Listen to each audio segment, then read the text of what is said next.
Hello and welcome to the Labour Social on Labour Social. And Aid Thompson has just entered the chat. There he is. Hello, Aid. How you doing? I got to change the chat. I have to change the screen. He just came on in the nick of time, my friend. Good. I do need to sort out the image here because it's all over the shop. All right. So that's all right. Aid, I haven't seen you for ages, mate. What have you been up to? Oh man, I've been busy with some Scouse dude on my show. Oh, yeah, a Scouser. Scouse guy with a weird hat. Like, ugh. Oh my god. Never takes it off. I'm so sorry. You can leave your hat on. Well, that's what Tom Jones sang to me once. That's right, man. And I've just sort of, just kept it on because he kind of. I think. How you doing, Phil? All right. I'm all right. Yeah. We've got Phil Morehouse in the chat. We've got Aid Thompson. How you doing? We've got COVID in the house. I put on all the air purifiers and given everyone instructions not to turn them off. Oh no, not COVID. Well, that's. I'm not having that again. No, it's not fun. Oh man. So I've titled this Lee Anderthal doesn't like it up him. So I wanted to talk tonight, first of all, about Lee Anderson crying on GB News. He was crying on Gammon Box News. He got a bit teary. Yeah. About the fact that people were laughing at him. There was something else as well. Oh really? Because he then went a little bit quiet the next day, and some people are thinking.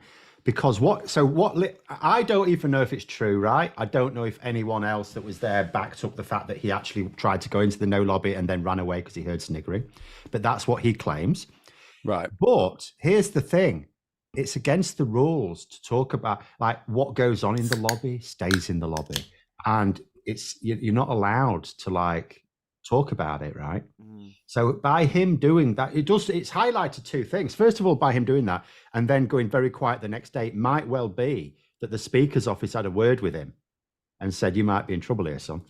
Right. But the second thing is, so if we assume this is true, right? So Lee Anderthal, big hard man, goes into the no lobby to vote no, right? And then because some people who aren't even in his party, but used to be, snigger at him, he runs away. Now, there is a more serious issue there in that we're quite archaic here because we don't have like proper voting machines, stuff like that. You after every vote, you have to traipse down, go down those steps. Someone might fall or something like that. Okay, they haven't, but and then walk through a door, a yes door or a no door. It's ridiculously arcane. And during COVID and all that, they had voting machines because obviously you couldn't have a load of people jammed together. So they brought in these voting machines. So we almost entered the 21st century, and then they got rid of them again straight away afterwards. And the reason for that is because, and it's not just about the Conservatives, just whips in general. They do employ all sorts of methods to instill discipline, and one of them is physical. And like we remember when. The vote that finished Liz Truss off, that vote on fracking, and there were accusations that Theresa Coffey was dragging people into the yes lobby. Oh my word. It was in the end unsubstantiated, but there were arguments that there was physical pushing. And that is, so it highlights the fact that there can be physical pressure put on people to vote a particular way. Yeah. Because he ran away from sniggering, but it's this idea that instead of just being able to sort of vote, have your vote recorded. I know AIDS, you described before wanting it anonymous. I don't think it can be anonymous with the party system, but to at least not be under duress at the time you're voting. Yeah. So he's basically describing a situation where he changed the way he voted because he felt under duress. Is essentially what he's saying. And in a more serious sense, there could be lots of MPs do the same thing. There could be lots of MPs vote a particular way because they don't fancy Theresa Coffey getting in their grill. See, this is why I don't think anyone would want Theresa Coffey in their grill. Why would anyone want that? Like I sort of hesitate to go down the same road or same discussion that we had last week or the week before about sort of anonymous voting. But this is why I feel like, so I wouldn't want to replace the existing voting system with this other thing that I was talking about. But I just think it'd be really helpful to see how MPs would vote if there were no pressure from whips on them. Like, how do they actually feel about climate change, about corruption? You wouldn't get that. You won't get that. there's lots of MPs will try, because they've got to balance lots of things. They've got to balance the fact that they need to do what their key voters in their own constituency would expect them to do. And you do get MPs who will sometimes sort of go against the party policy in all parties, because they feel they need to, like, stick up for what their constituents want. Sometimes it's because it's in the interest of the constituents. Sometimes their constituents just feel away and it's not in their interest, but you have to be seen to be doing that. Yeah. And you've got to balance that with the idea that at the same time you can't there are some serial rebels in both the Conservatives and Labour who have taken the piss all their careers, but most can't get away with that. So they have to balance the fact that they have this covenant, the party gets them elected, or it wins them most of their votes. They have to do some work in return for which they are expected to toe the party line. And then there are some MPs who are a law unto themselves and they just vote any way they bloody well like anyway. But it's, the way an MP votes is not necessarily a reflection on their own personal beliefs, because different MPs approach that balance in different ways. But it's there are some interesting. MPs that are just very loyal party MPs, and they will just vote. They will just, you send them a guide dog to lead them into the right lobby and they'll follow it, no problem. But it's like, that's the whole problem, isn't it? Hey, Ollie, how you doing? All right. Well, all I'm going to say is I was promised a good time this week and they absolutely bottled it. Yeah. Don't threaten me with a good time, Tory party. Yeah, but it's it was hilarious that they bottled it. Yeah. Yeah, it was a complete sort of abandonment of all of the grandstanding and the fire breathing. They had to. I mean, it was utterly mad. They boxed themselves. I don't know what they were thinking. Because the consequence of bringing that bill down was either it was a snap general election with nothing to present to the people. Because if you take this, not just the Rwanda, but the whole stop the boats thing out the way, what have they got to? What's their platform? They haven't got another one. Whereas Labour have got multiple ones. I mean, the Tories are trying, like, there's the Tory media now, the Sun trying to exclusively claim that Keir Starmer's now scrapped this £28 billion a year green investment when he's actually literally just told unions he's still committed to it today.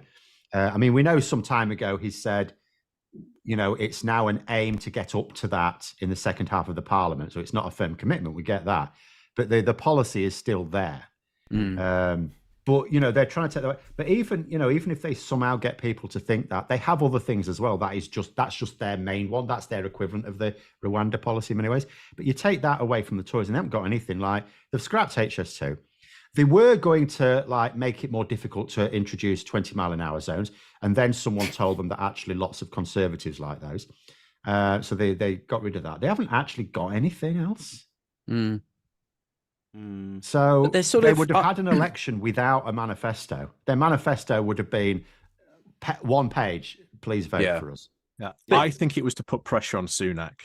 But I they think thought they'd felt they got him by the short and curlies. I think that's what they had felt, and they had underestimated their power that they had. The thing is, they don't even have power over their own side, because then some of them still wanted to vote against it. And yet again, all of the other Tories, I mean, there's roughly 115 Tory MPs on what we would call the far right. It's about a third of the Parliamentary party. 11 of them voted against it. 11 and a half if you count Lee Anderson, who wanted to, but was chased off by Sniggling. Laughed off from voting.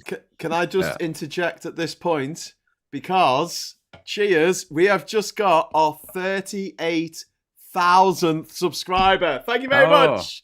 That just happened just then as we were talking. So thank you. Whoever you are, hope you're watching this. Thank you very much for joining us here on Labour Social. If any of you watching this and aren't subscribed, please subscribe. I'm going to have to change the screen again now because Scott is trying to enter the room. So while I fiddle about my settings, you guys continue on.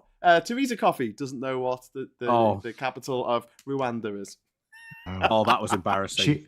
What was worse? No, she made it worse because she tried to do a James Cleverly.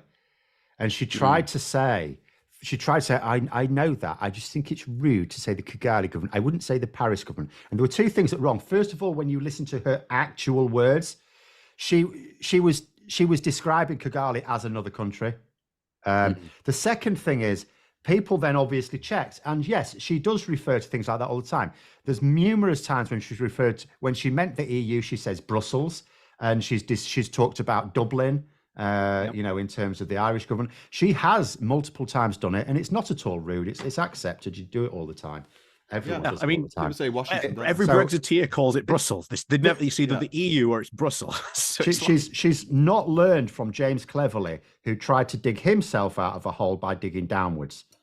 You're better off just getting it out of the way, going, "Oh, that's embarrassing, isn't it?" And then killing the story dead. Yeah. Well, cleverly by name, cleverly by nature. And he's actually one of the most credible members of the cabinet. That's what makes me weep sometimes. He's actually one of the most of the famous ones in cabinet. He probably is. There's him. There's Michael Gove. That's basically it. Grant Shapps comes across all right with the public, but he's also a bit, I feel like Michael Gove's been a weird one for me. I thought his name was Michael Fish or something. Like he's got about 10 different pseudonyms. That's Grant Shapps. I feel like these are all just good communicators. I don't think they're particularly talented or competent as ministers, though. Like, all you need to be. They just know how to read a script and then how to communicate that across on a news channel. That's really all they know how to do. Yeah, you're right. It's like, but if you look at Cleverly's performance over the last sort of 3-4 years, so he was responsible for the department of, he was Conservative Party chairman when CCHQ changed its Twitter account to Fact Check UK. So I always say, like, that should have been the end of his political career, like there. Well, in actual, real times, it would be, not in our post-truth society now. So there's that, and then there's dimension. the referring to that town as a, I don't want to get you demonetized, Graham, but referring to that town as a s-hole. It's a shithole. Yeah, Are we online? Yes, we're going out live, Scott. Oh, right, okay, because I can't see you at all. Oh, okay. Hang on. Is that better? Oh, that's better. Okay, great. Hi, everyone. Hello.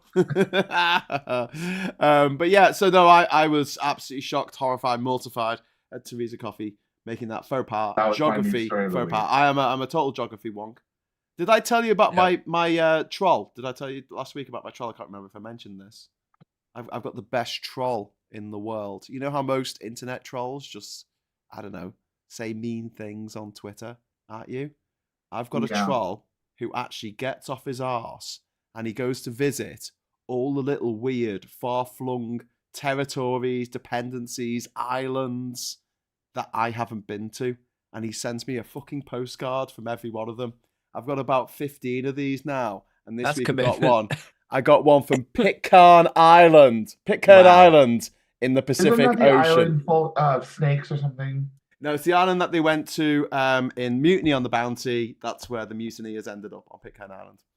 And it's miles away from any land. You can't land a plane there. It's too far to get to in a helicopter. So you have to go, and you can't moor a boat. So you've got to go in a little launch and hope you don't crash onto the rocks every time you go over there. It's on the rocks. You have to go on a launch. You can't get there by boat. You can't get there by. No, you can get there by boat, but you can't get there by a big boat because you can't. It can't. There's no harbour. Yeah. You can't. So moor it gets a little bit out. You get into a smaller boat and then hope for the best. Yeah. Like a canoe. I love the commitment to this trolling. Like normally, trolls that is a lot. Phenomenal. Money. Normally trolls are like, yeah, well, you're a prick. This guy, they don't spend any money. That's the best troll ever. I'm buying a ticket and I'm going to see the places you never got to see. Yeah, and I'm going to send you a postcard for all of them. Just to rub your face in it. You didn't come here though, did you, Graham? Hey, not bad. I love it. Whoever this guy is, or girl, I'm feeling it. So that's quite exciting for me. But yeah, Theresa Coffey this week, and then we're talking about Lee Anderthal. But also, did anyone see Jacob Rees-Mogg on was it on Newsnight where he's been interviewed by Victoria Derbyshire? No. Yes, Another one where it was just like last week you said you were going to vote against this because it wouldn't work. This week you voted for it with no amendments. And he was like, yes, but it's different, you see, because and you're just like, if that guy had a Scouse accent, everyone would just be like, "Who's this dickhead? What's he doing on the TV?" That's the comedy show I need to see. What would Scouse Jacob Rees-Mogg be like? Yeah, just read out what he says. Read out what he says. He's a man who stands up in front of all the parliamentarians and whinges about the nanny state, and he actually has a nanny as a grown man. Yeah, he's a bellend. Oh yeah, completely. And I just don't take anything seriously anymore. I mean, he's a hypocrite, and he goes back on his word whenever it suits him. He's a moron.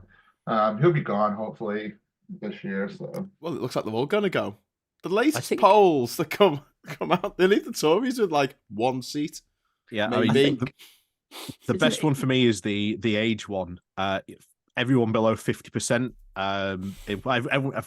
Everyone below 50 is pretty much voting Labour. Yeah, it's like everyone below 50. It's 60% voting intention for Labour, 10% for the Conservatives, which is the same as for the Green Party.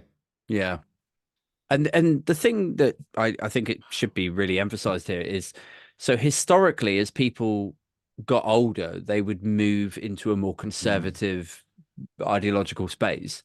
But because the Tories have made such an abysmal state of the things that you would be reliant on as you move into those older age brackets, i.e. childcare, housing, like everybody wants that social mobility dream of like getting on the ladder, accumulating a little bit of capital by doing so, because the housing crisis and childcare are just so fundamentally fucked. Like basically that age bracket is just getting older and older. Like the only people who now would describe themselves polling wise as conservatives are probably, well, as we know now, like over 55, over 60, which makes it hilarious when they start babbling on about like, oh well, this is what the British people want, this is the will of the people. It's like, no, it's not.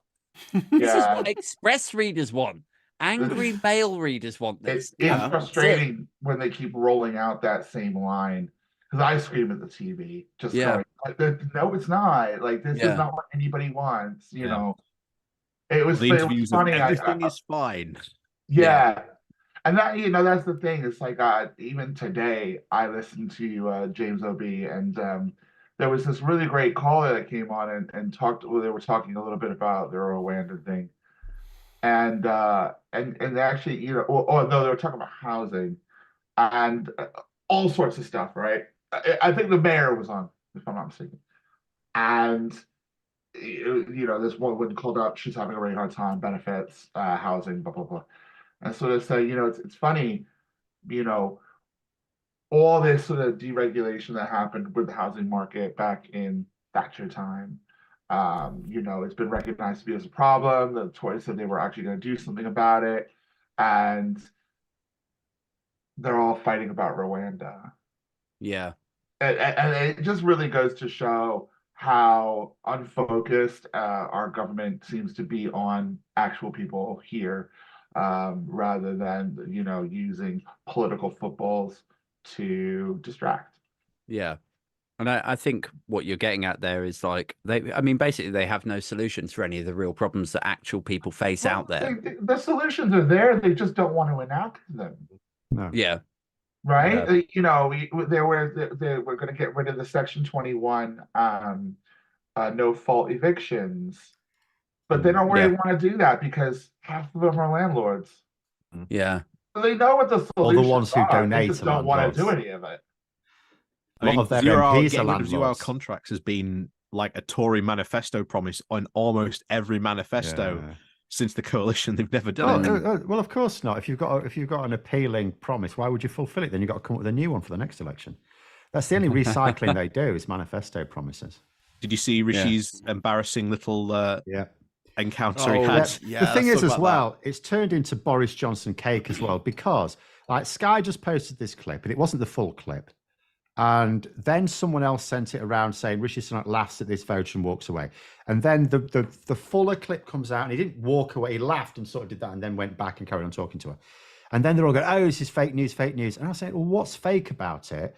What people are pointing out, she was asking about A&E, that her daughter couldn't get into A&E. And he's talking about waiting lists, which is inpatient treatment, which has got nothing to do with A&E, as well as obviously blaming doctors and nurses again.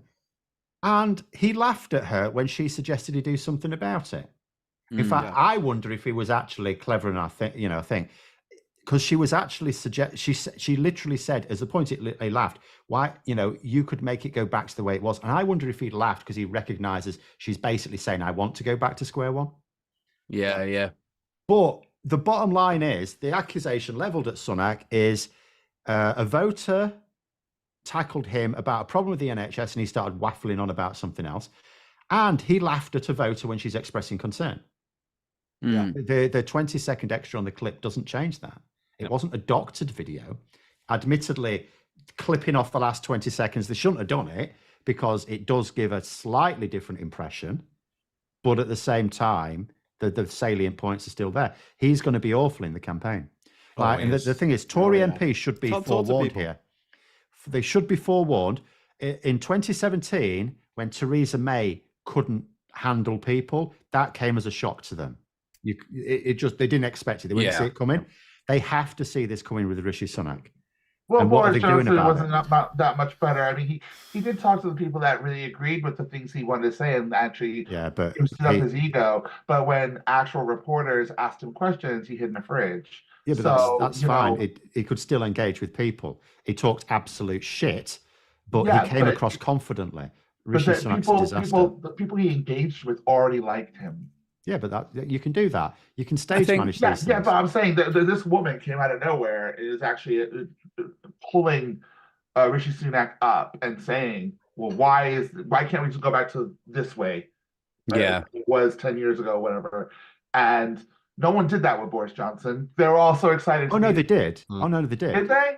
Oh, God, yeah. It happened. Boris just had a way of waffling through. You're probably right. I'm not doubting. What this taps into, though, is he is making a big thing about not going back. He doesn't want to take us back to square one, and people are making the point, actually, the way things were in 2010 are better. We're better than they are now. Yeah. And that's a fact. So drawing attention to that fact's probably not in Rishi Sunak's best interest. Big shout out to Puninator for the £5 super chat. Thank you very much.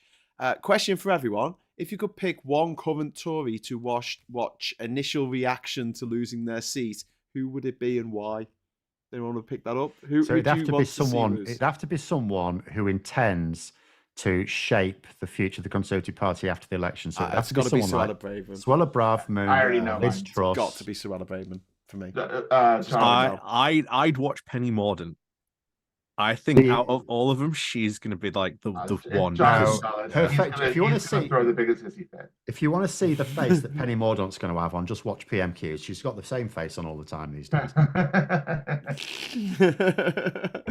What do you reckon, Aid? Who do you want to see lose? So I would like to see Penny Mordaunt lose, purely because of the whole stand up and fight thing. I'm about to say she's going to fight. She's going to fight somebody. It'd be really fun to see that then deflated. Okay, I stood up and fight him. Yes. So there's that. But I think somebody really pompous and full of a Rees-Mogg would be great. And the last time I saw the polling for his constituency, it looked like maybe it might flip. So yeah, I think I'll be staying tuned to Devon. Can I change my answer? Yeah, I want to see Mark Francois lose. Yeah. Oh my God, I want to see him. What's his constituent? He's Rayleigh, isn't he, in Essex? Is that right? Yes, I don't think he will, but that would just be so satisfying. That would just be a moment. Well, Priti Patel, she's Essex as well. Let's see if we can wipe the smirk off her face.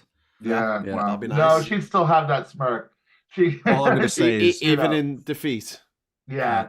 Some of these people, though, permanently etched onto her horrible face.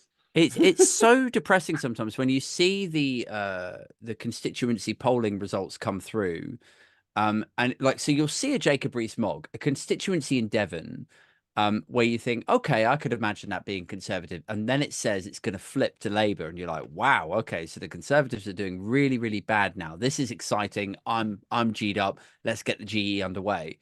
It's going to be a bonfire of the bell ends, and then you see a polling report come through for Liz Truss's constituency, or a Mark Francois, or something else around that kind of character, Essex, Norfolk, and you just go, oh my God, like how can they still have like a 19% majority polling in this area? Well, Well, the thing is, I live in an area just like that, and you know, I live in a borough, a constituency, whatever, Right. which will never ever vote Labour in. Never. They are. This is so Tory. What's the age demographic there?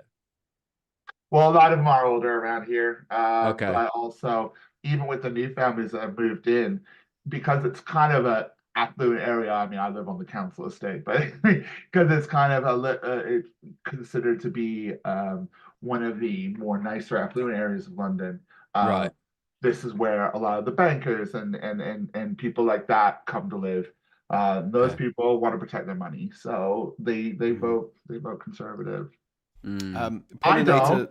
Podinator, who asked the question, said they're going for coffee. Ryan, thank you very much for the super chat, Ryan. Sunak should have a portable fridge on deck at all time for him to go and hide in. That's the thing, like Boris Johnson. I know what you're saying, Scott, about like Boris Johnson. At least he could talk to people. He was a dick, and you know I hate him, but he did have that. You know, he could have a chat with just normal people. Yeah, a bit of charm. Yeah, Rishi Sunak is just an irritating head boy. He's just a prefect. Yeah, but it's just also overgrown prefect. It's just all the footage I ever saw. Undergrown prefect. Like, kissing his ass. They were so happy to meet him. Like they've met old Bojo, you know. And it was always so nauseating. It's just like, you guys don't know this man. Like, what are you doing? But he's I don't know him like I know him. Yeah, you've seen this clown coming. You know, a mile off. I mean, obviously, I've been, you know, before he was mayor, the guy was a clown. He'd go on Question Time, he was a clown.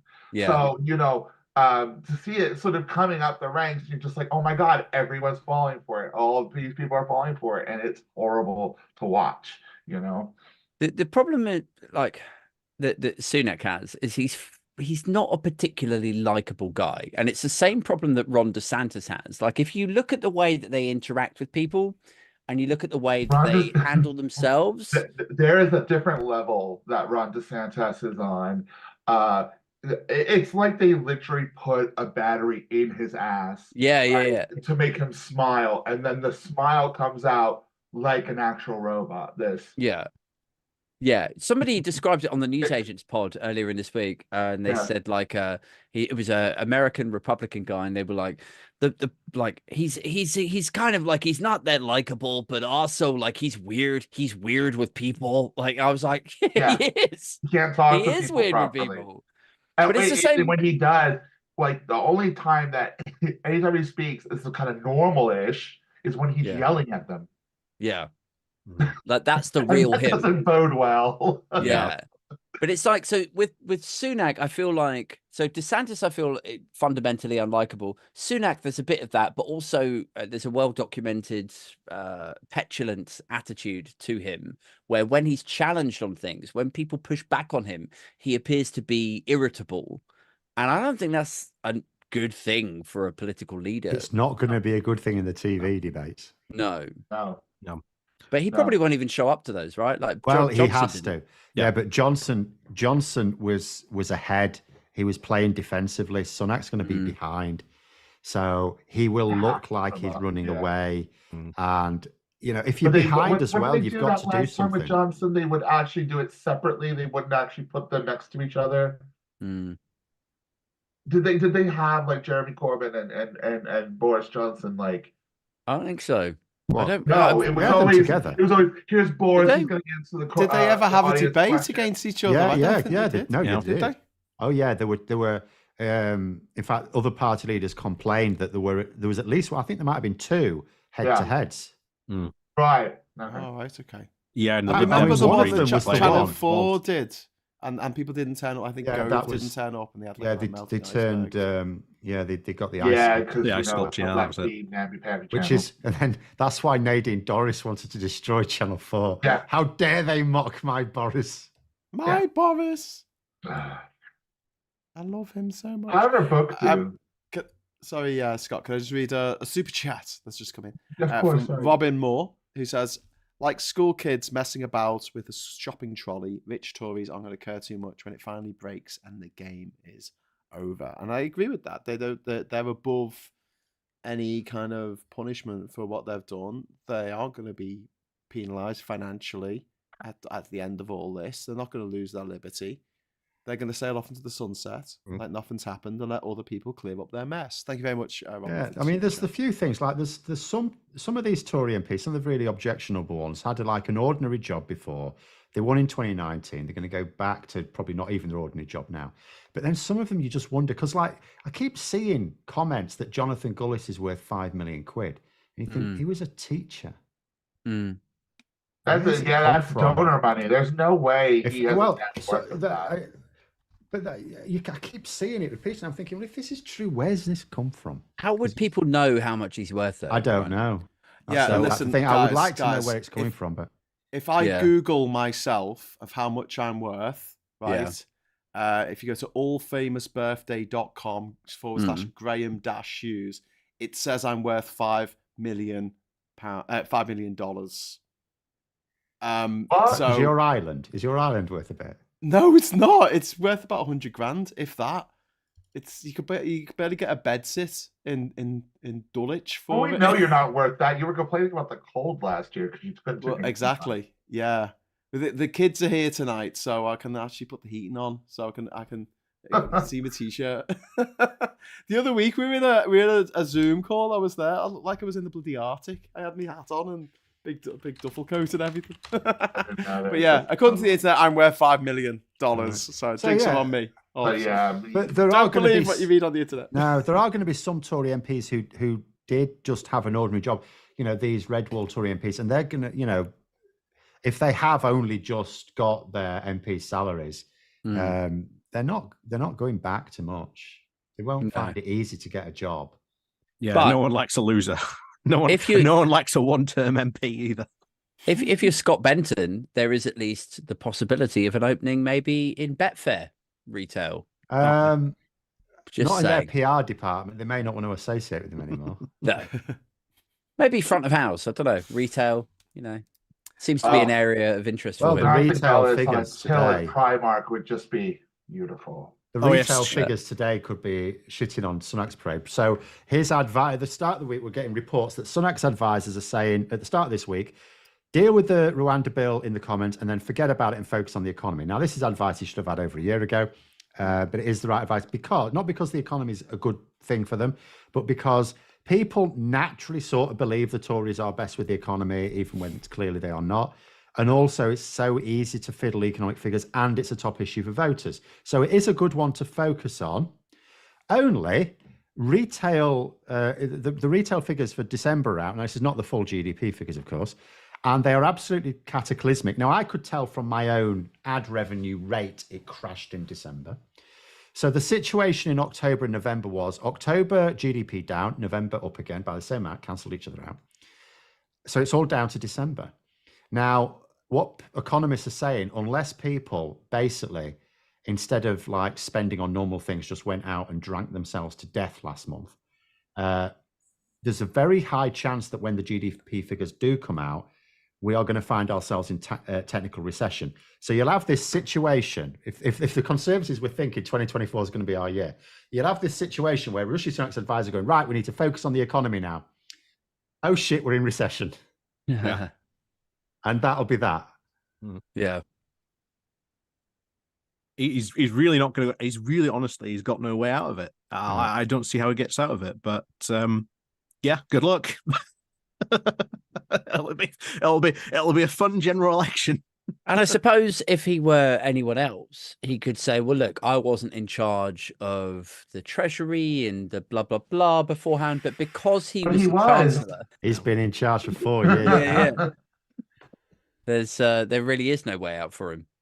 Here's what I don't understand is why is he clinging on? Like, he must know that his number's up. There must be some reason. Just call the election. I think it's just fuck off to Silicon Valley. Keeping power. It's about keeping power. I think it's to drag it out as long as possible. Well, I still think they are aiming for May the 2nd. I refuse to believe otherwise because they're creating so much shit. If they're still around in November, they've got to do. At the end of this month, even, we've got the first phase of standards controls coming in. Lorry companies don't know what they're going to do. They don't know what to do. No one's telling them, are they going to need this thing or not? Because the first phase is certification coming in, but there are no checks, but you still sort of need it. But they're not being told, well, what do we need? What do we need to have with us? Where are we going to go? Because, we don't, Dover's not large. We've got a border with the sea. So we can't actually expand enough to have all the checks that need to take place. So they're going to have to be inland checks. So where are they taking place? How are lorries going to be diverted to these inland checks? This hasn't been worked out yet. And yet they're coming. When are we? 12 days away. Yeah. Or if you're a smuggler, you magically stop somewhere in between and just offload your goods and then go and get checked. We're a smuggler's paradise at the moment. We're an absolute smuggler's paradise. This is why whenever the police find this big haul of like cigarettes, and you get the issues, we've had some of these finds in lorries, big stacks of cigarettes and stuff like that haven't been declared. And it's because they're not getting checked. So every now and then they will find one, because there are some checks taking place, but not enough. In the past, they'd have been hidden amongst other things. So there's a chance they weren't going to find them with a random search. Now the lorries are just full of contraband. So if they get checked, they're being found. And it's because there are so few checks. The smugglers just sending them through. If the odd lorry gets caught, then it doesn't matter. And that's why you've so many news stories of this record haul of this and record haul of that. Of course, it's a record haul because they're proceeding with complete abandon at the moment. Can I give my opinion? Can I give my opinion on why Rishi Sunak's going to hang on as long as possible? The UK-India trade deal. You're not getting it. He ain't got a vested interest. Yeah, but they only need a memorandum of understanding, that'll make his share value go up. Okay, maybe. Well, I'm not sure that's true, because his father-in-law actually wants... Well, if he wants the deal at all, it is to be able to bring workers from India to his British businesses. Yeah, but even the potential of that happening. And don't forget, they're a service industry, so... at the end of the day, it's the politicians who want to be able to. The other thing is, though, I don't think emphasis is going to be too arse. The only way they're getting it, because India aren't all that arsed about it, the only way they're getting it is with the visa deal, which is awkward in the election. So whether his own MPs will allow it is another matter as well. But it was the first person that David Cameron met when he was appointed. Oh yeah, that's right. Yeah, Foreign Secretary. I absolutely believe Rishi Sunak wants this to happen. Yeah. But that's what he's hanging on for. I mean, you're right; it won't work. But the cost is the visa agreement, and that's not. And we've just seen this entire psychodrama play out just this week. Yes. What's their reaction going to be to that? I've got a couple of super chats to read out. First of all, from Lee, thank you very much for the super chat. How's Phil's subs since his mention on James O'Brien? They did spike a bit. Yeah, that was good. We had to look through your historic subscriber base, didn't we? And we saw spikes. We saw a point where a lot of people unsubscribed. So it's not doubled my subscribers or anything, but it did spike a little. But yeah, so we won't be mentioning the thing that we're not supposed to mention, Phil. Which is what? The thing that lost you loads of subscribers. Oh yeah, we don't do that. Yeah, we don't mention that. Yes, that's right. So we had a look. I was trying to have a look if I'd had a similar spike or when I last had a similar spike, and I saw this absolute car crash last year, and I thought, is that YouTube? Is that YouTube clearing out subscribers, or did I shit the bed? And I had a look at what videos I did that way, and I very much shit the bed.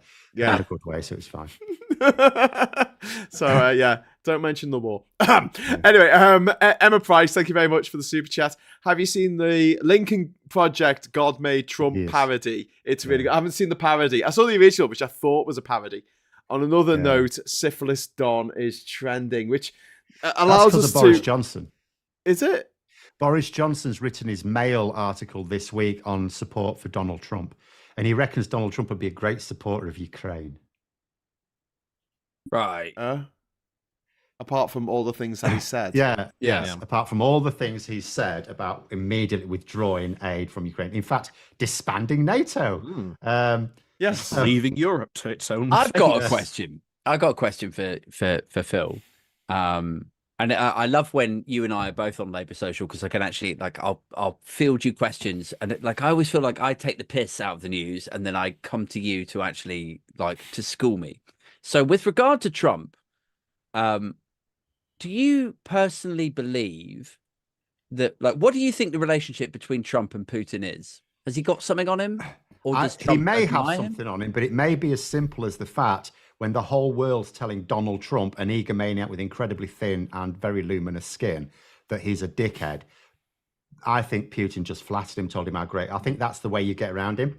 Yep. All of these. That's what Kim Jong-un did. You just flatter him. That's what he likes. And then he thinks, oh, you know, he's on my wavelength. You know, it's what you do. Right. So he may well have things on him. He probably has now. But I think really he just knows that all he has to do is flatter him, make him feel important, the big I am, and he'll eat out your hand. Yeah, I think that's what the royal family did with him as well when they had the unfortunate pleasure of meeting him. Well, they did the opposite. The Queen stitched him up. It was beautiful. Yes, but he didn't realize that. No. Does anyone believe, apart from me, does anyone believe the Russian hooker story? Yes. Yeah. You do.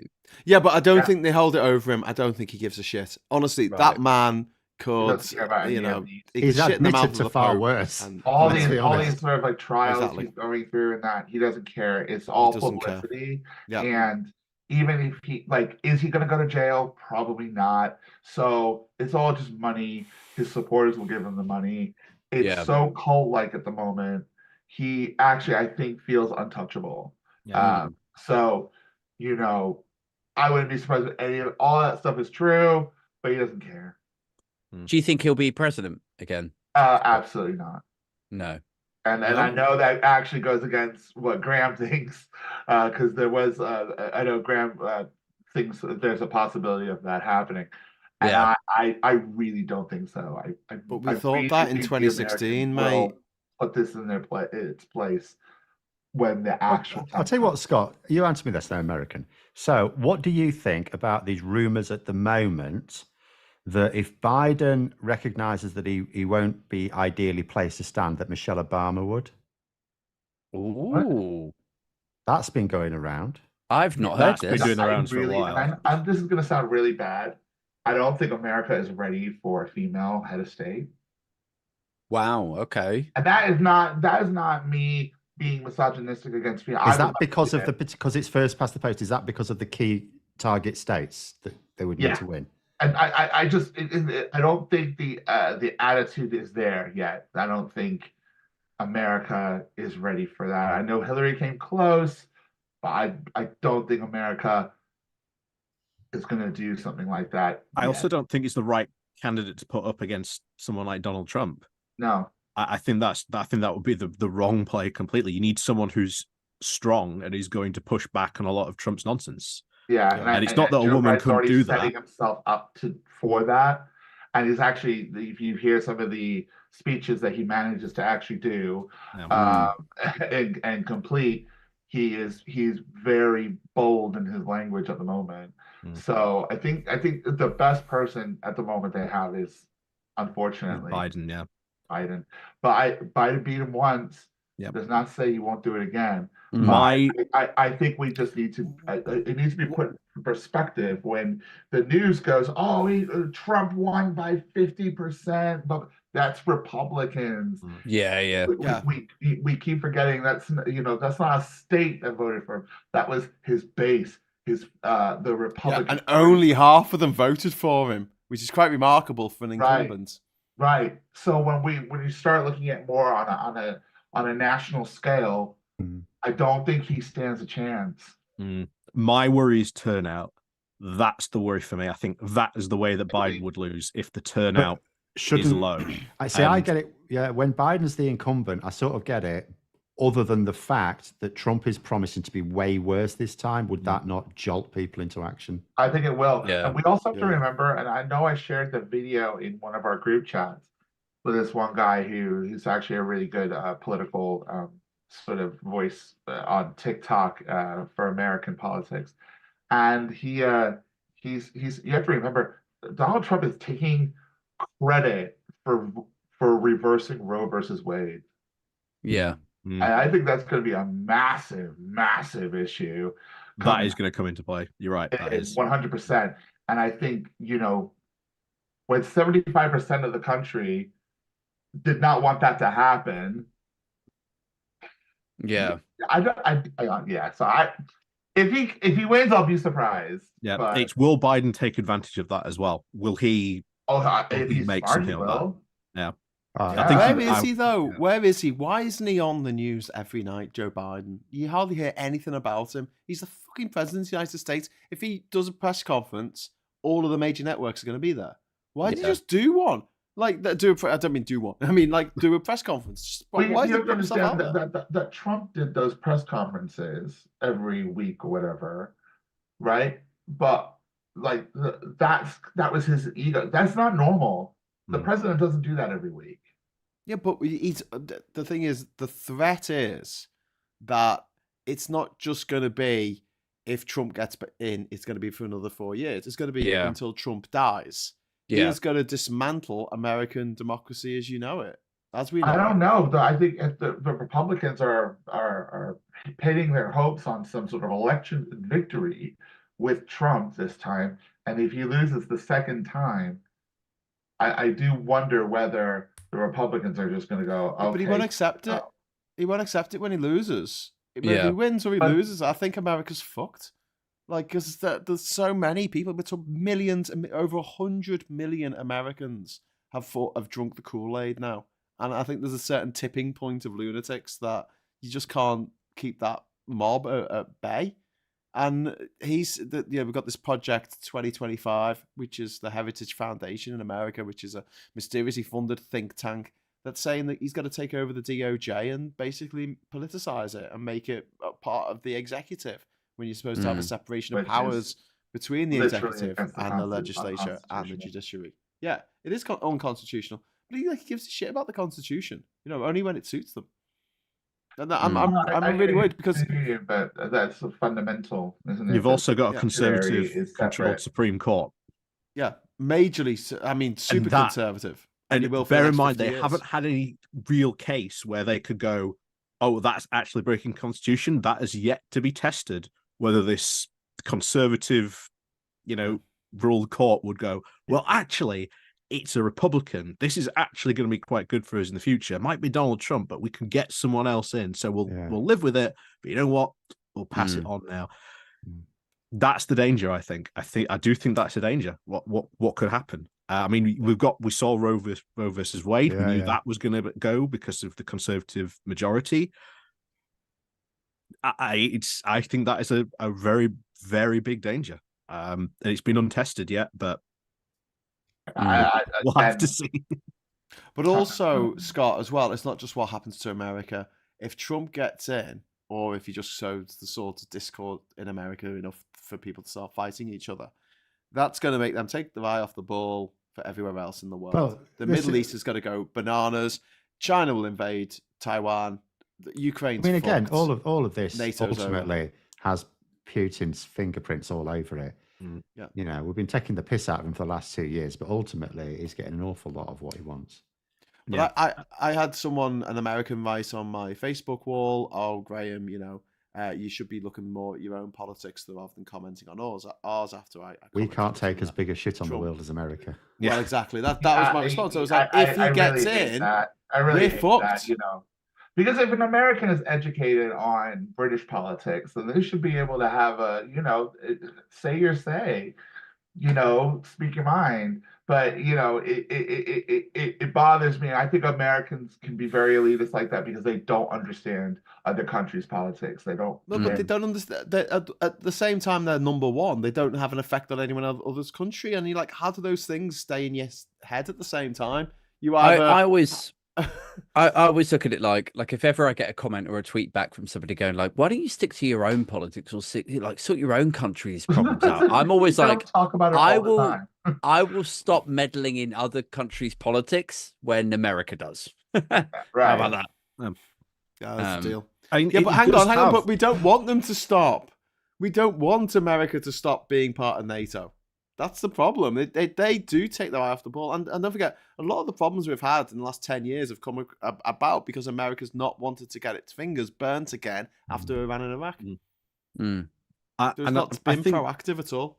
Yeah, and you know this. I say this all the time on Geoscope. I think the left has a really big problem that it doesn't talk enough about foreign policy. I don't think it talks enough about defense, and I don't think it talks enough about when it comes to issues like business. And I think because we don't talk about those issues, the right sort of just occupies it, and that's their thing. And you see very, very few good lefties. An incident happened on very recently on Twitter.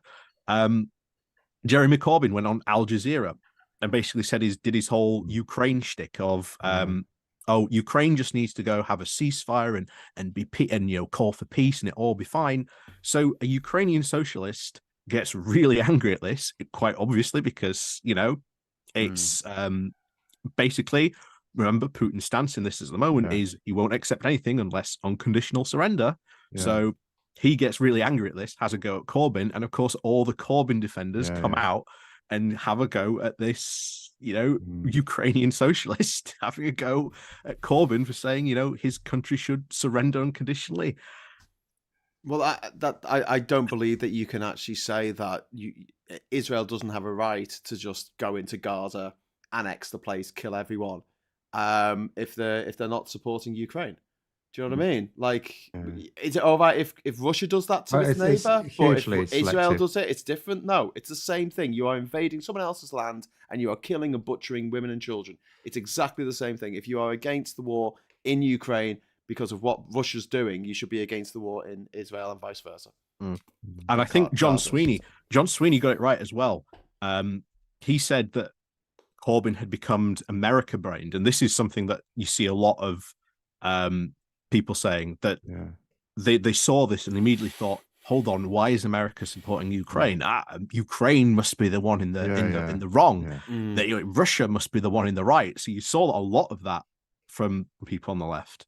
John Sweeney was quite on that. It's like they keep saying they're just anti-West. They have this fixation. It dates back to the Cold War when they sort of thought they were living on the wrong side. But there aren't any discussions. It's why the Conservatives, even last year, there are times when the Conservatives, even last year, were polling ahead of Labour on the economy. It swings back. Labour are mostly ahead, but the fact that the Conservatives can still be ahead on the economy and sometimes ahead on defence, it's usually by a percentage point or so. But those are the two things the Conservatives at the moment can compete with Labour on in terms of individual policy areas. And it's because people do see the Conservatives as the default party of defence and the economy. It's like you say, it's because the left doesn't sensibly talk about them. I mean, Labour should be actually having an absolute field day with what's gone on with Port Talbot and them shutting down the blast furnace. Because Let's that's talk about 30% I'm not sure. of our steel production gone. There is a double-edged sword to that. Sorry, hang on. Just before we go into this, thank you very much to Emma for the super chat. Dark Brandon is hitting back now. Advert's good. Let's talk about Port Talbot, because we're looking at 3,000 job cuts here, because they're getting rid of the carbon welder. What's it called? You tell me. Blast furnace. Blast furnace. And then Yeah. replace it with an arc furnace. So explain what all that is. So, right. Well, the first thing to know, actually, should just do the politics really quickly. I need to find this now because this was hilarious. Well, it wasn't hilarious for the people in Port Talbot, but just that Sunak would do it today of all days. So the background to this, in September, Rishi Sunak hailed this £1 billion investment in Port Talbot. 4 months later, we're not going to wait for this new investment to come online. We're going to get rid of the blast furnace and we're going to axe 3,000 jobs. Now that's a lot of jobs in any town, but the way you have to think about it, it's those 3,000 pay packets going, which also means those pay packets would normally be spent on local goods and services. They're not, so inevitably businesses, more jobs lost then. So you're talking more than 3,000 jobs lost. It's going to be a big hit on that town. Port Talbot's not that big. And yet, 21,000 what people does Rishi affected, Sunak tweet today? I'll read it out to you. Google have announced a further $1 billion investment to open a new data center in Hertfordshire. It's a huge vote of confidence in the UK. And I was pointing out to him, you said this 4 months ago about Port Talbot, 3,000 people losing their jobs today. And I actually said to him, I said, if you're not going to fix the economy, can you at least stop jinxing it? But this we also actually should crush them. But the problem is the double-edged sword for Labour is, of course, they are in favour of moving to arc furnaces. Now, they can say, we're talking about a transition. We're not talking about getting rid of all blast furnaces overnight and blah, blah. We're transitioning so that people aren't losing their jobs. So, yes, they could make something out of it, but you can also see how they'll come back. Oh, I don't think you didn't like the blast furnaces. Why are you moaning? Starmer flip-flopping to suit the political wind. I can see it coming. The other bad thing about this, and it was, again, this sort of does feed into the defence conversation. Yeah, we've lost 30% of our steel production. From that. Yeah. That's a massive blow. If you think we're an island and we rely a lot on international shipping, this is why the stuff that's going on the Red Sea has added to our inflation recently. We rely on imports quite a lot. Us not being able to make stuff here, quite important. And if you've got a lot of infrastructure and green investment that's going to be offshore, in a potential war with Russia, Russia's got a lot of submarines that are going to attack that offshore infrastructure. It's steel is a matter of national. It is a matter of national security. Being able to produce steel, you if you have to nationalize it, which I know I wouldn't oppose. But you just have to. It has to be understood that it is of national importance, and the government should not be allowing this to happen. Because arc furnaces can't produce all types of steel. Yeah, it can't produce normal steel from scratch, can it? It can only do it's basically recycling. Recycling. But have we got enough steel that we can just keep recycling indefinitely? I mean, no. You probably realistically do need a blast furnace. I think you need. But I mean, the savings in terms of the environment on the BBC website said between 15 and 20% of the carbon emissions of Wales would be reduced. But Wales isn't that big. Wales don't produce nationwide. That much. Okay, but nationwide, 1.5%, just this one furnace. But is it going to be worthwhile when we can't actually manufacture anything because we're being cut off? Well, we don't need steel, as Don Dudat saying in the chat. We don't need steel for the HS2 now, so yeah. Well, but we do still have a railway, and where I at Scunthorpe, just down the road from me, the other British Steel one has. They produce rail tracks, and they've got a blast furnace. They've got 2 at the moment, but 1 is going. They had 4. Now it's down to 2, but 1 is going. But there will still it's be. So one. depressing, isn't it? It's like when I hear stories like this, I instinctively think of, okay, so trade coming in from, let's say, North America, South America, coming into the UK because we are the port into Europe, and then through fault of Brexit, people look at the UK like, oh well, hang on a second, like why would we ship it into the UK and then have to certify all of the goods and then you'd have to do it twice. Yeah, so it makes no sense. And this is the thing. It's like, I understand to some extent why you would want to control immigration was like a big thing with Brexit. Like why you would want to sort of turn off that tap so that then there wasn't this cheap, easy supply of labor, and then companies would then be forced to employ local domestic talent. And pay them at a local this is wage. Why people needed to be told that wasn't the EU didn't allow that. We allowed that. We allowed for the fact that if an employer said they couldn't hire anyone, that they were allowed to hire from the EU, say from overseas, at lower than the going rate. But that's a British law. That's not an EU law. Yeah. So we can start trading with all these emerging markets. How many of them, if you added all of those emerging markets all together, how many of them would amount to the same amount that we make out of the EU?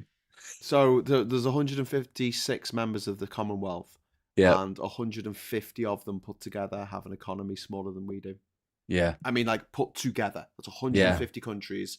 Put all those countries together, add the GDPs together, it comes to less than the GDP of the UK. Yeah, but we're trading with the Commonwealth again.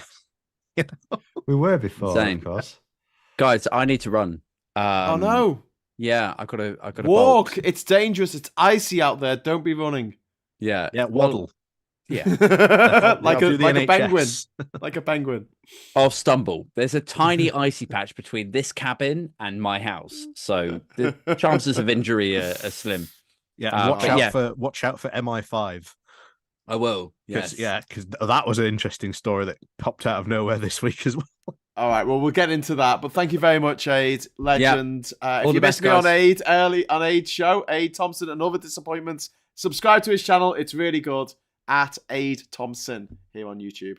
Cheers, You Greg. got a Thanks thumbs all. up? See you later. Bye-bye. Ta-da, mate. Bye. Bye. Bye. I've got to rearrange my screen. Dun dun dun. That's all right. Okay, so yeah, sorry. What was this? You're being tracked by MI5, Ollie. What? Yeah, this came out. Well, this isn't a new story, but it's another story that's sort of been confirmed that Best for Britain, what was it, 2-3 years ago now, was subject to a hacking attack by Russian hackers, and they stole basically a load of email, a load of information. Yeah. And this was sort of used by Tory MPs to try and justify they should MI5 and ex-CIA agent should be monitoring and infiltrating rejoin and reform groups in the UK. Sorry, they should be infiltrating rejoin groups because They want to find out our wily danger. ways. Yeah, they want to find out our strategies so that they can Oh my counter God. them. They're under the Which impression we have one. guys, I think this has already happened because I've been quite involved in the sort of grassroots movement for rejoining the EU for not leaving the EU in the first place, but now rejoining it for quite a while. And that textbook that or the pamphlet that was distributed by the CIA in the Second World War of like how to disrupt an organization from within by asking daft questions and wasting people's time and not doing anything in particular. It was it was oh, thank you very much. Cheers. It was a bit like that. It was a bit like there was someone from the CIA in our organizations just trying to. It was Graham all along. We don't do anything. It was very frustrating. I'm gonna probably lose some friends in the chat now and be like, "Oh, I was in those meetings with you, Graham." But yeah, some people just did talk at length and didn't actually get anything done, and poo-pooed anyone else's ideas, and yeah, it was quite difficult. So if that was the CIA, then or MI5, then well done, you made Brexit happen. But the fact that MI5 and MI6 and GCHQ have taken their eye off the ball entirely when it comes to Russian hacking and Russian subversion of our democracy, because they've been told by the government to just simply go after Islamic terrorism. That's where the whole focus is towards Islamic terrorism. And you got to think why would the government, that this Tory government in particular, that seems to get a lot of money from Russian donors, would want GCHQ not to look at Russia too much. Yeah, it does blow my mind that why was Abramovich, who used to own Chelsea, why was he kicked out the country and we took Chelsea off him and he had all of his assets taken off him, and yet Lord Lebedev is still in the House of Lords. There's loads. I mean, there's a Russian Asimov or whatever it is of Arsenal. No one else was touched. Abramovich was targeted because he was famous. Yeah. And so it made it look like they were going after the oligarchs. It pissed off a few Chelsea fans, and that was it. But they didn't. They didn't touch anyone else. In fact, even the EU aren't doing enough. And it keeps being pointed out that although they may have applied sanctions to some of Putin's oligarchs, like their wives and so on are still able to go around the boutiques of Europe spending money. Yeah. We know where the money's come from. So... is Politics Clive in the chat says, is there a thing with Jonathan C. Gullis? Mine. What? I think there's a reference there to Finding Nemo, but yeah, Jonathan C. Gullis, like a seagull. But Oh, mine. Yeah, mine. Yeah, but I'm really like, I'm not shocked so much by the lack of attention that the UK and the EU have given Russia. It does feel like they've taken their eye off the ball for a long time. But I am shocked now because of what's happened in the last 2 years with Ukraine, that these, the Western powers are still allowing Russian oligarchs to they must know at this point that Russia actually just wants to destroy Western civilization, wants to break it apart. Yeah, especially as Putin said recently, the borders of Russia extend everywhere. Yeah, well, like the Russian borders just do not stop. Yeah, there aren't any. It's only the biggest country in the world. I don't see why it doesn't have to be a lot bigger. And encompass people who don't want to be part of that country because it's a bit shit, and you're not allowed to do things that you want to do. It's a tiny economy. It should be it should be a piece of piss to put them in their box. Yeah. Yeah, you're right. Like I say, the only thing that's keeping them up at the moment is the war economy. Because everything's dedicated to the war, this increased mass spending on sort of, production.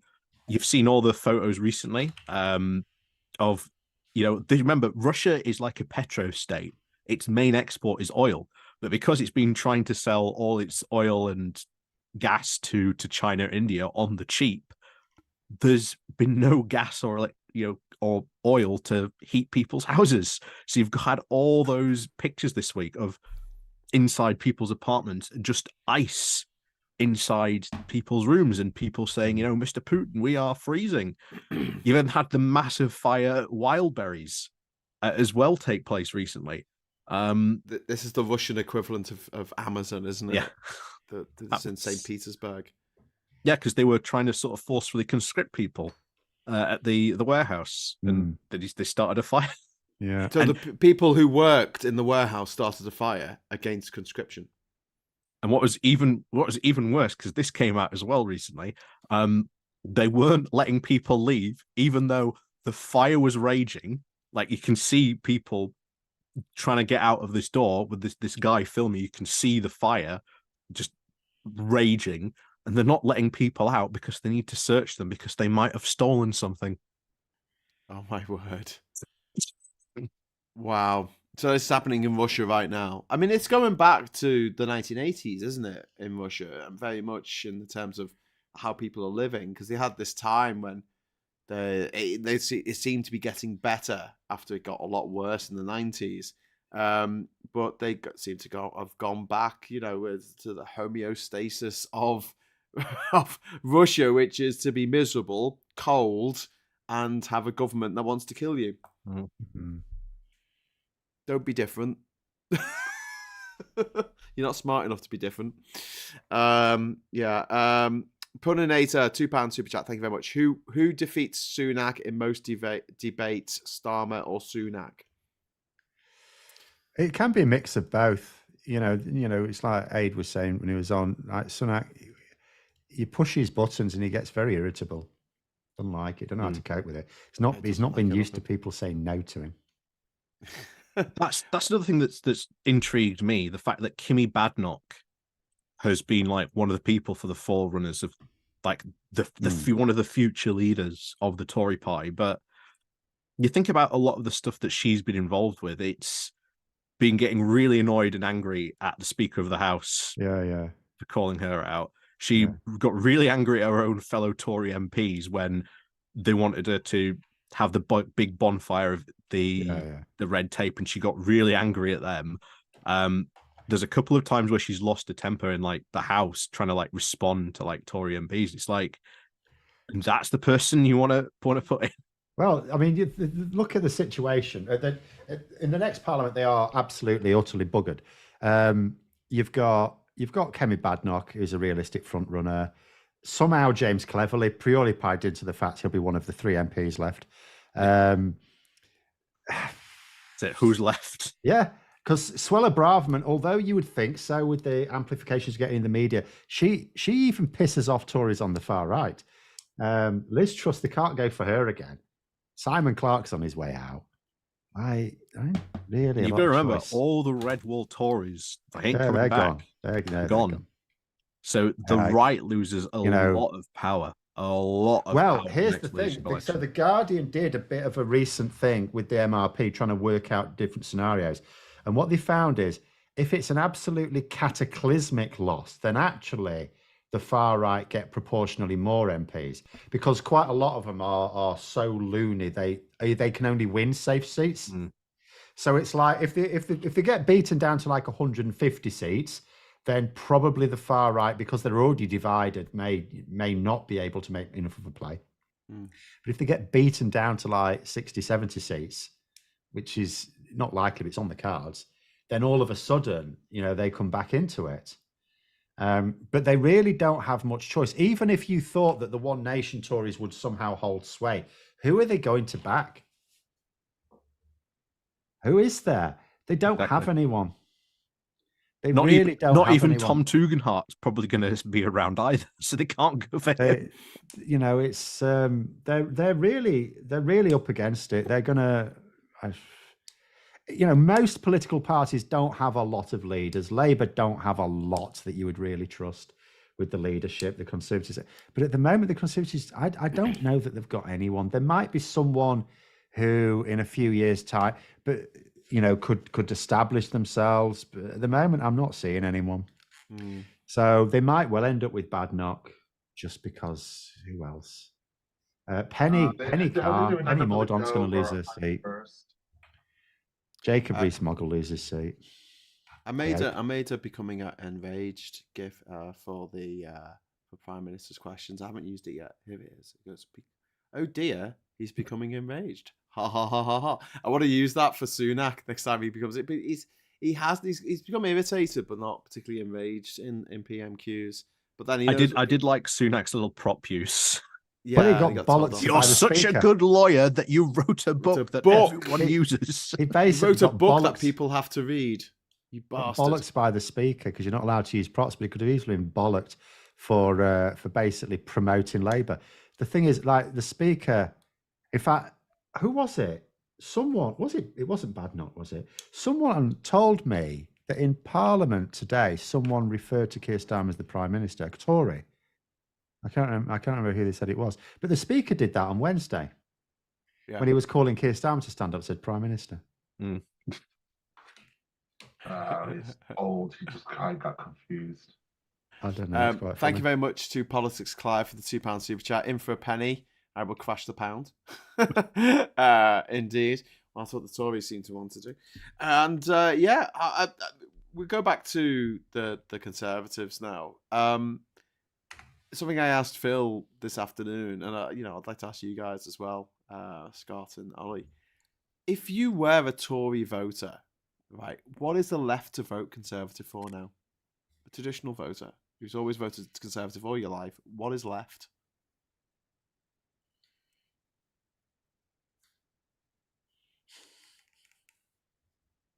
I have no idea what that mentality is like. I've never voted Tory ever, and I just what you asked that question just now. I put myself in the shoes of that weirdo Tory that I was working with last year, and thinking in his mind though. I mean, he used some of the most wonderful language that they all love to use. Like I think he called me a soy boy once. He called me, woke, which I said to him was a compliment. Is soy boy homophobic? Does that have like homophobic I think it does have a overtones? little bit of a connotation to it. It's the idea that I was you very pleased with have it, but soy sauce on your Chinese takeaway. You bastard. Is that the idea? I think it's more about soya milk. Oh, soy milk. Okay. Yeah, so it's vegan. Is that like a euphemism for cum or something? No. It's literally you're a new age hippie vegan. You drink soya milk. You're a loony lefty. Yeah. That's what Paul Joseph Watson used to use. Alex Jones' former British buddy. Used to have us. What he's saying is, I'm a factory setting human. And because you've done something a bit different from the factory settings, that's it. And what I was just trying to do in my head was just work out from like his point of view, what he is going to vote Tory. There's just no doubt about that. The man went to the convention. He had pictures with Suella Braverman. I literally Why would anyone, even a Tory, have pictures of Suella Braverman? He took pictures with her. It was a selfie. Okay. I asked him. I said, "Listen, what is it like to meet actual evil?" Yes. And he just went, "She's very lovely. She's really nice. I'm sure she is. She wants you to vote for her." you know. So she's not nice. She's she's very not far nice. from She's a horrible nice. witch. But that's you She's know but awful. see, that's the thing. I think that's why I said, but she's not. She's a loon. And he said, "There's no need to get personal." What? What? She's a politician. Listen to anything she's ever said. Like, No, not getting not personal. right mad, bro. Okay, But you know, I would like to answer your question. Though, I was trying to think from his point of view. This is a die in the wall Tory. He is. I think the only thing he has left is culture war, is wokeism, is yeah, but it's not working. Is you know, Yeah. Transphobia. Transphobia. That's a huge thing in the Tory party right now. Yes, trans people. You know, It's the new black, apparently. Plus. Yeah. That's all they have left. It's the new thing to be horrible to. There's Rishi Rail. Yeah, I've just had a little look at the betting odds on the next Tory leader. Nigel Farage has got shorter odds than Priti Patel. She'll be fuming. This is for the next Tory leader, not just a future Tory leader. Yeah, I think if there's going to be a Tory leader, it would be him. But he seems to be, you know, the star and darling of the Reform Party, or at least Richard. He's a grifter. He knows he can't. His grift fails if he's ever in a position where he's got to deliver. Right. You know, in terms of the odds, the shortest odds Kemi Badenoch. Then it's Penny Mordaunt, but she's probably going to lose a seat. Then it's Suella Braverman, but I don't. You know, she just pissed everyone off. She pisses her own side off. Then James Cleverly. Then David Cameron. He can't. Constitutionally, he can't. The Conservative Party, in their constitution, say they cannot. I mean, you wouldn't get away with it anyway, but you have to be an MP to be leader of the party. Simple as that. And he hasn't even got a sort of peerage you can renounce. It's a peerage for life, literally. Like, there's nothing you can do about it. It's easier for the king to abdicate than a lord. So there's zero chance of David Cameron. He won't want to anyway. Then it's Nigel Farage. Then it's Priti Patel. Then it's Boris Johnson. So she's got better odds than Boris Johnson. Happy days. Thank you very much to David Downey for the £5 super chat. Thank you. And the mic drop. We've also got Christine Cash there. Thank you very much for the cash, Christine. Mr. Speaker, sir, your Freudian slip is showing. A Freudian slip is when you say one thing and you mean my mother. Another. And then we've got Bad Bones. Thank you very much. I believe the right wrongly believe soy lowers testosterone. Okay. And they take it personally when we call them balloons. Yes, indeed. You know, the thing is, though, this comes from a guy called, I think I've just said it, a guy called Paul Joseph Watson. That was a conspiracy theory spread by him and Alex Jones. There you go. Where he comes from. It's the right that seems to fall for this shit. So, you know. Well, they fall for anything. This is why I'm not bothered about AI, because those are people who just don't believe anything they see on the internet because they know that it's 99% bullshit. Will continue not to believe stuff. The people who want to believe any old shit, so long as it confirms their prejudices, then they will continue to believe that shit. I don't think AI is going to make any difference whatsoever. Bad Bones 777, thank you very much for that super chat. And also Puninator, thank you very much for the super chat. Could the Tories bring BJ back the same way David Cameron did? What would be the point? I mean, first of all, yeah. Yes. I mean, what's the point? Short answer, yes. He can't be prime minister as a lord. Like, no one was. I mean, the Conservatives specifically have a rule against it. They can change that rule, but like the public wouldn't stand for it. It couldn't possibly work. If they want to bring Boris Johnson back, they need to bring him back as an MP. Yeah. That's which basically means he has to win an election. He has to put himself up and test his popularity, preferably in the safest seat he can find. I mean, he lives in Henley now. The MP for Henley's standing down. I don't know that they've selected another candidate, so who knows? He may have decided he can't be arsed with it anymore. Maybe he quite likes it in Henley. He's lost a load of weight, you know. Boris Johnson. Yeah. Well, he's joining Talk TV. Oh, yes. Oh no, it's GB. It's GB. No, it's GB News. Yeah, he's joining GB News. It's one of the two. It's supposed to be this month as well, so I don't actually know when it's happening. Oh, he's probably not turned up. He may not have done for a few weeks. So he gets bored. But it is this month. So when is Boris Johnson's debut? Oh, yeah, I'll just put this in.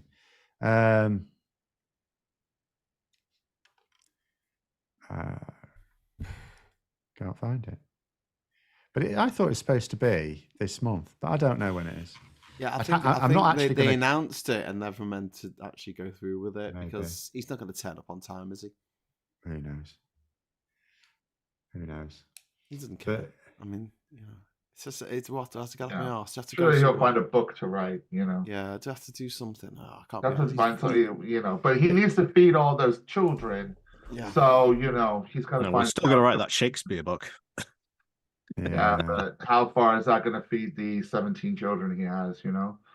He's not an idiot, but he is a sociopath. He has no empathy for anyone. He only thinks of himself, and he is incredibly, incredibly lazy.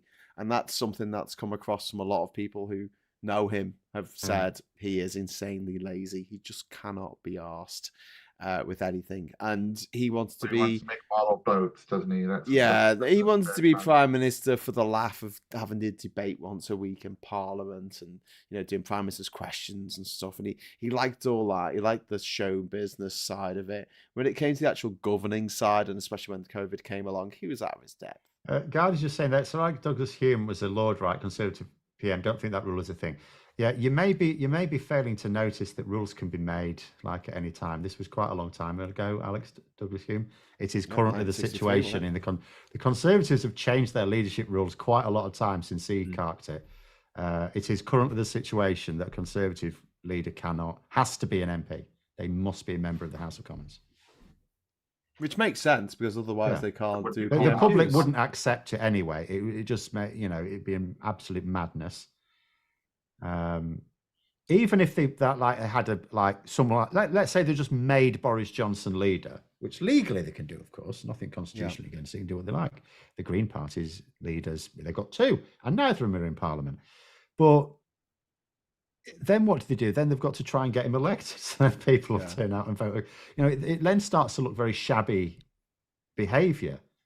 Right. And also it's like saying, you've got all these MPs. How can you not pick a leader from your existing MPs? It's like it's like the same thing scaled to 11 when David Cameron was Foreign Secretary. Because Labour said, so what you're saying is everyone else, you've got like 360 MPs and they're all too shit that you had to get someone made a lord to fill that position. And yet, if you're talking about your leader, stab him in the back. Yeah. And David Cameron quite wanted to be foreign secretary. So yeah. Okay, so we're gonna have to wrap up soon. Before we do, I'd like to ask you guys what your story of the week was. Are there any good stories out there? Is there any funny stories? Is there any, or just like, what is the thing that made you go, oh my god, what? Stop the world! I want to get off. Brendan Clark-Smith was the one for me.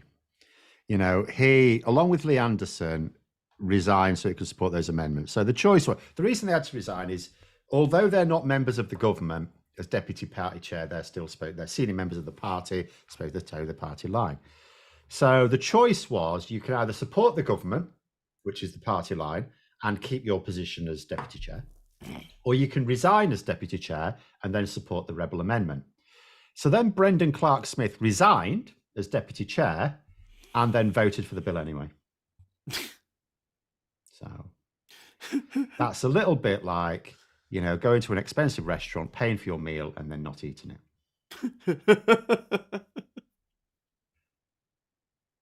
So although I thought Lee Anderson embarrassed himself more with that sniggling event on GB News, yes, just objectively, Brendan Clark-Smith's position was the most ridiculous.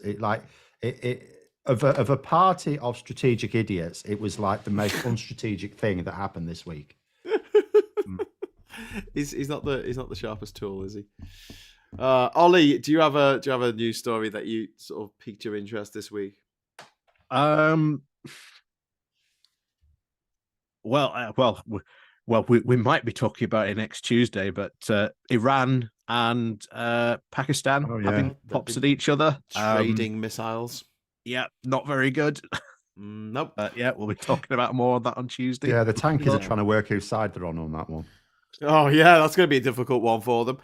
So if you want to join me and Ollie talking about that, we'll be on Geoscope here on the Labour Social Channel at 9 o'clock. Yeah, I promised that we won't feed you too much nightmare fuel this time, but, You know, it's only that Pakistan have only got nuclear weapons, and Iran have just got the backing of Russia, who have nuclear weapons. So Kim Jong-un's threatening to go to war with South Korea as well.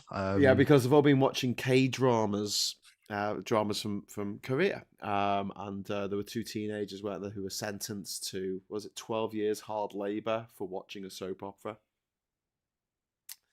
Wow. North Korea, eh? Anyway, Scott, have you got a story? Have you got something that sort of maybe in the US or over here? Mine's something is actually kind of a little bit more localized. There's a group of people who call themselves the Blade Runners, and what they do is they tear down ULEZ cameras in the area because they're anti the ultra low emission zone. They literally cut down like trees, actual poles with traffic lights. If the traffic light had a ULEZ camera on it, it came down. They've done this within a 5-mile radius of the Bromley, Orpington, Lewisham areas.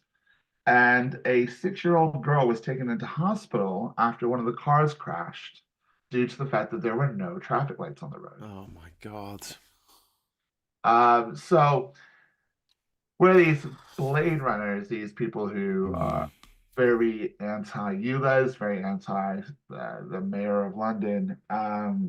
This is like the sort of vandalism they've been doing for a while, but they literally, I talk about it because it did affect me yesterday. I had to actually get across an extremely busy dual carriageway with no lights. And were you driving? Were you a pedestrian? Were you on a no, bike? I was driving a moped. So you were driving a moped. Oh my God. Yeah.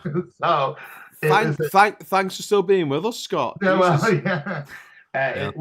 was not, you know, it's bad. It's really bad. I mean, even at the end of my road where I live, there are about 3 traffic lights, and 2 of them are still up because they didn't have the camera. The other one was cut down. So it's definitely trying to say, you know, this is an anti-ULEZ protest. But if we don't get the lights back up soon, someone can end up dead. This would be as well, if the right weren't so invested in this anti-ULEZ stuff, I would know about this because it'd be everywhere. It'd be tweeted everywhere, wouldn't it? Yeah, well, it's starting to make national news. It did hit the Independent and the Metro, and even BBC. So it has gotten on to the national sort of thing. But you know, when it comes to London stories, that's you know, with you guys up north, I mean, do you really hear about things like that? Not really. Yeah. No, I heard about it, but I mean, probably from your, were you posting? Yeah, in the, I did. WhatsApp Posting in the WhatsApp group. And I was like, Lawrence Fox has a lot to answer for because he was trying to encourage people to do this. Oh, so good Conservative MPs. Someone said in the chat that local MP was trying to encourage this kind of stuff. Ian Duncan Smith was encouraging it. You know. Pikachu in the chat is saying, I blame my MP for inciting this. They should be arrested. I'll be arrested. If 100%. I hope they are. You know, vandalize stuff. Because what will happen is someone will lose their life. I'm annoyed that the council has not gotten these lights back up quickly, but I'm sure that probably because I know the council, obviously very Tory council, have probably gone back to TfL and said, well, you're going to pay for it. And yeah, then there's the gridlock. So we're just going to have no lights on the street. I'm literally part of a lot of like Facebook groups for a lot of the towns around here. And this is why I say to you, this place will never not be Tory because the people are so deluded. People literally wrote stuff like, well, if you can drive well, you don't really need traffic lights. Oh my God. I couldn't believe I was reading this. Oh, you should go to Grimsby. Cheering on the quote unquote Blade Runners. People in this country live in such a bubble. They live in such a bubble. I mean, go to a country where they don't have traffic lights and see how everything gets on. The thing see is, what the traffic's go like. to Grimsby, because I lived there for a good long time, and in Grimsby, I've never seen anything like it in my life. They consider traffic lights to be like optional. So when it's, you know, particularly at night, it's really bad. They'll just go through. The lights mean nothing. Yeah. Don Duda in the chat is pointing out people sitting in the road, front page news, people vandalising cameras. Not. Yeah. Very good point, Don. If this was a bunch of greenies doing this, also, like, street one furniture, of them was destroyed, was basically an explosive device. It was a bomb. It was an act of terrorism, almost. Wow. And, you know, again, if this was something like, you know, if it was a left-wing group doing it for whatever reason, it would absolutely, they've been kicking off a storm. Yeah. But because they've encouraged it, they're keeping quiet about it. Yeah, Indeed. and as I said, I'm just hoping that it won't culminate into someone being killed. Yeah. Anyway, that was my probably story. will. I thought it was really Yeah. well, not interesting, but it's showing an escalation against. And that a certain group of people get away with shit, whereas other people don't. I mean, yeah, you know, Just depending on it's what very popular their to be motivation very is. anti sort of Sadiq Khan and. But isn't that interesting? You could be doing exactly the same thing for different reasons, and you'll get put in jail for 2 years. But if you do that because you hate ULEZ, we'll let you off then. Well, we don't know. We'll you see got what double happens. drive. You know, hopefully they'll catch the guys who did it. They did it to so many poles and lights. Yeah. At some point, the CCTV must have caught them. At something, you know. They I'm may sure catch them. There's a case. There was balaclavas on. something I was listening to in international news in Salt Lake City. They found the miscreant who was sellotaping fish to ATMs as a young teenager. What? It was fish, and he was sellotaping them to ATMs, and they've caught them. What was the purpose? I don't know. I've only saw they've caught him. They may not have asked him yet. And he grew up to be. Oh no, he's still Lee Anderson. 17-year-old. No, Oh, wait, sorry. At least it's like He's a still a young historical lad. crime. I think there's find it probably a now. hospital room with that man's name on it. He's going to be visiting very shortly. Countdown to Power. Scott is asking if you have a channel. You've got a YouTube. You've got a TikTok channel. No, I don't. I'm you not not do that anymore? a YouTuber. I'm No, but on you got a TikTok, haven't you? Yeah. Huh? Yeah. So what's your TikTok channel? TGA1976 if you want to follow me on TikTok. I have been very quiet though, content-wise, and that's just because I'm going through my own personal stuff with work and not being in it. Looking for work. Excuse me. But if you want to watch all my Bless you. go for it. Yeah. All I can see here, it says, police do not know where the teen got the fish. Detectives also say they are not aware of any motive or possible message the suspect was trying to promote. Were they goldfish or was it like trout? There were love several. this. There were different types. Weren't goldfish? No, they're big old fish. But it's They're big like, old fish. But they're Just you do know, it. like a foot long type fish all across the ATM screen. After all, let me just show you. it's actually Let me really just- funny when you think about it. Let me just. I can. The quickest way will just be to do something. I don't know if it compares with them cutting down ULEZ Yes. cameras though. Like, So it's that. You know, that's one of them. Move that to the other side of your camera. Move Oh, that for to the other goodness side of sake, your you'll- screen. There it is. Yeah. Oh, That is a fish taped to an ATM. they there taped on- one to a on- police car as well. Apparently, they were. You know, they branched out. Is it a red herring? this is the troll of the year. It looks like a red. I don't know it about looks your like a red troll herring. anymore. I mean, he's thought your troll landed was the himself in winner of court. this. Like it's gonna be. So but yeah. This is a bit of a fishy story. Hey, bum bum bum. Anyway, guys, we're gonna have to wrap it up there. So, thank you so much for joining us. Sorry this for being a bit evening. cod. Yes, we'll be better. We'll be Stop it better now. next time. Stop. In COD, we trust. Yeah. Well, haddock it better now. Sorry for Anyway, right. floundering there. Oh, Oh, Jesus, shut no. up! Shut him up! If you've got any advice, let me know in the chat. Oh, just stop the fish puns, guys. No. When I was a little boy, I thought I'll grow up one day and I'll be doing a podcast and on Friday nights making fish puns. It was my dream. It was my dream. So thanks very much, Phil and Ollie and Scott, and also to A. Thompson, who left us a little bit earlier. Thanks to everyone in the chat. Thanks to everyone who dropped in a super chat. Really appreciate it. We'll be back on Monday morning at 9:30 for Morning Brew. And before then, there should be a few videos going up, pre-records for me and Phil over the weekend. But until next week, I'll say thank you so much for watching. Give us a like on the way out because that helps with the algorithm. Apparently, we have to feed the algorithm. And until next time, I'll say hello, good evening, welcome, and goodbye.